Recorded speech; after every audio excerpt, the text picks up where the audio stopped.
बिस्मिल्लाहिर्रहमानिर्रहीम। पाकी और नापाकी के मुताल्लिक़ कुछ ख़ास सवालात हैं जिनको हम ज़िक्र करते हैं। पहला सवाल ये है, अगर ख्वाब में रात को कपड़े नापाक हो जाएं और किसी शख़्स को सुबह इसकी ख़बर न हो और वो नमाज भी इस हालत में पढ़ ले तो क्या यह नमाज हुई या नहीं? जवाब ये है कि इस हालत में पढ़ी गई नमाज बिल्कुल नहीं हुई, बल्कि इस नमाज को दोबारा पढ़ना होगा और इस गलती पर तौबा और इस्तिग़फ़ार भी करेगा। दूसरा सवाल ये है कि एक शख़्स के कपड़े या बदन पर नापाकी लग गई और ये याद नहीं कि कौन से मकाम व जगह पर नापाकी लगी है। जवाब, ये शख़्स अपने गुमान गालिब पर बदन या कपड़े को धो डाले, ख्वाह नापाकी दूसरी तरफ लगी हुई हो, तब भी धोया हुआ बदन और कपड़ा पाक तस्वर किया जाएगा।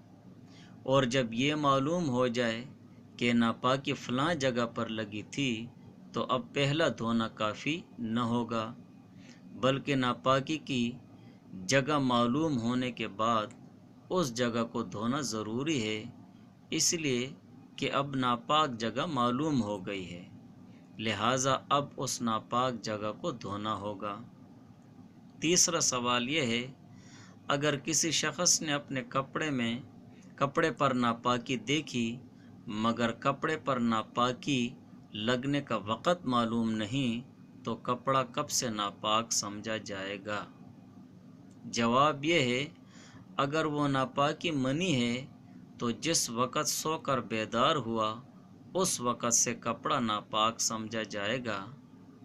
मसलन सुबह को उठा और फिर सारा दिन किसी वक़्त भी नहीं सोया और ज़ोहर की नमाज के बाद नापाकी देखी तो सुबह उठने के बाद से कपड़ा नापाक समझा जाएगा, लिहाजा अब ज़ोहर की नमाज को दोबारा पढ़ेगा।